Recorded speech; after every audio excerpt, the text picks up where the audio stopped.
सुप्रभात बच्चों, कैसे हो आप सभी। मुझे उम्मीद है कि सभी स्वस्थ, मस्त और खुश होंगे। तो बच्चों, जैसा कि हम पिछली वीडियो में कक्षा तीसरी की पाठ्य पुस्तक में संकलित पाठ 13 चूहिया का विवाह नामक कहानी पढ़ चुके हैं और उसका अभ्यास भी कर चुके हैं। तो बच्चों, आज की इस वीडियो में भी हम हमारी कक्षा जो तीसरी की पाठ्य पुस्तक झिलमिल है उसमें संकलित पाठ 13 चूहिया का विवाह जो कहानी है उसका जो अभ्यास है उसको हम आगे जारी रखेंगे।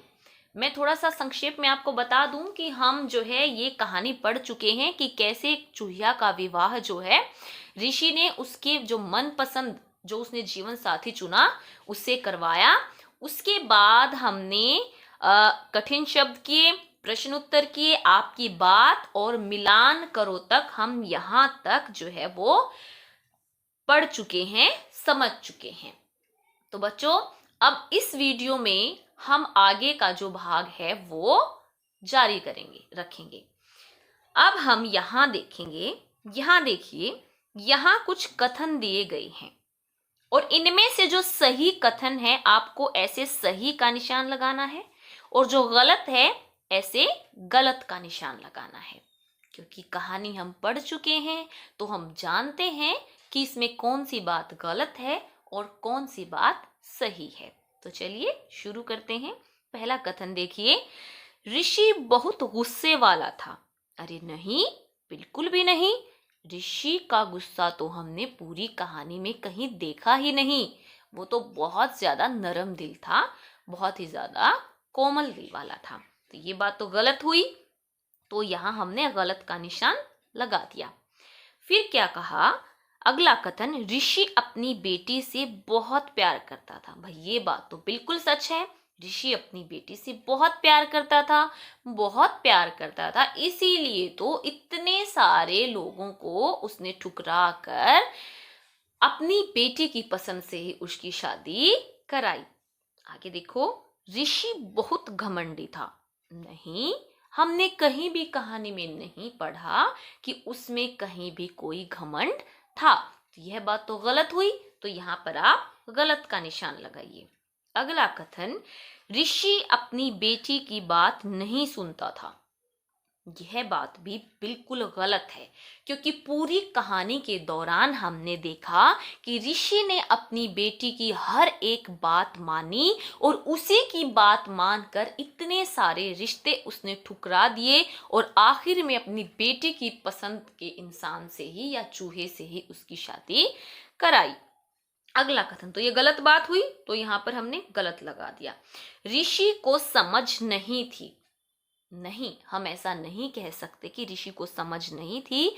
ऋषि को समझ थी, तभी उसने उस चूहिया को अपनी बेटी बनाकर रखा, उसके विवाह के बारे में सोचा, अपनी बेटी की इच्छाओं को समझा, अपनी बेटी की खुशी को समझा और उसकी खुशी के हिसाब से ही उसका रिश्ता तय किया।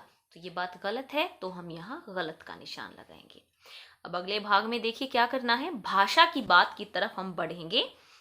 यहाँ देखिए, हमें समझना है और ये रिक्त स्थान भरने हैं। यहाँ ऊपर एक उदाहरण देकर समझाया गया है। जैसे एक शब्द है इसने, आपको बस इसे थोड़ा सा बदलना है। जैसे इसने को आपने यहाँ पर को लगा दिया, यहाँ द्वारा लगा दिया, लिए लगा दिया, और जैसा इसने इस हिसाब से इस तालिका में बदला है, ऐसे कुछ शब्द दिए गए हैं नीचे, उसी हिसाब से आपने उस शब्द को भी ऊपर देखिए इसके हिसाब से ही बदलना है।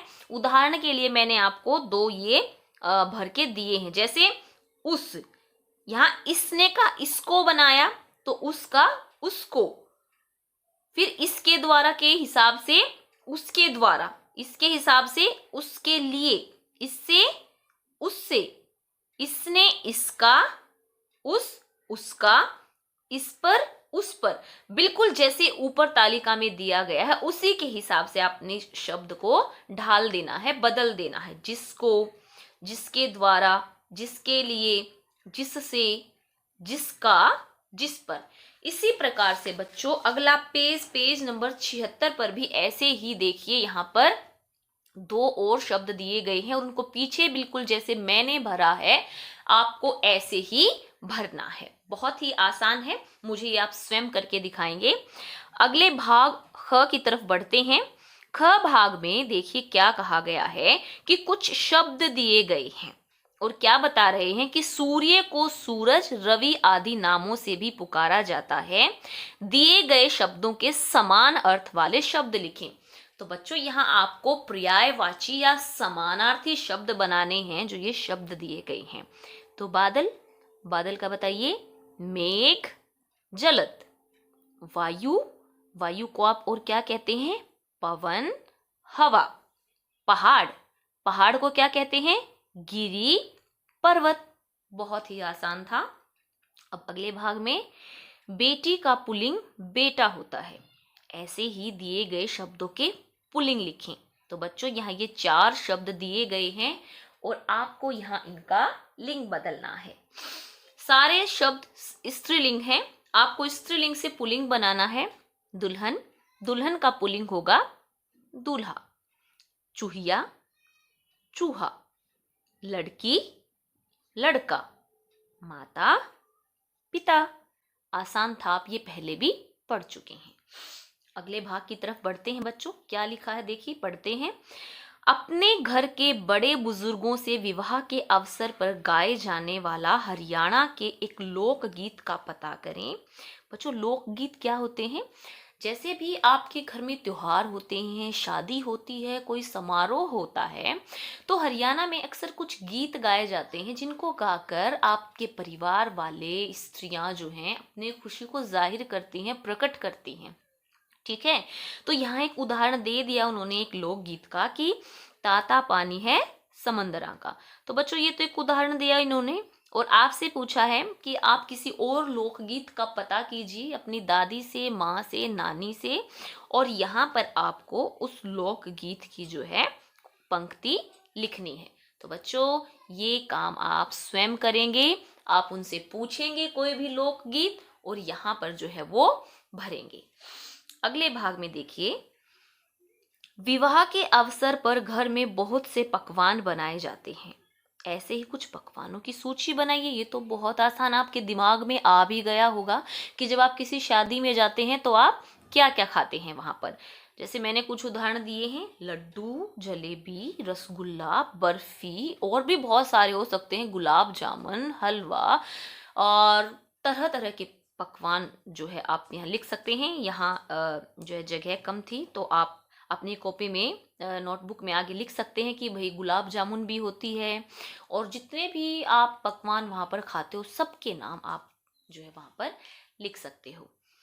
तो बच्चों आखिरी भाग की तरफ बढ़ते हैं। यहाँ क्या कहा गया है कि चित्र के आधार पर एक कहानी अपनी अभ्यास पुस्तिका में लिखें।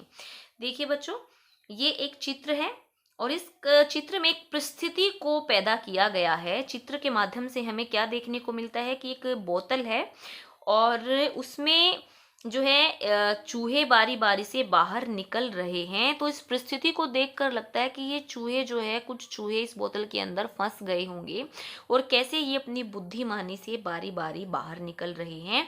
तो जो भी इस चित्र को देखकर आपके दिमाग में जो भी कहानी आती है इन परिस्थितियों के हिसाब से, उसे आप एक कहानी के रूप में बदल कर अपनी अभ्यास पुस्तिका में लिखेंगे। तो बच्चों यह था इस पाठ का अभ्यास और आप इसे अब अच्छे से दोहराइए।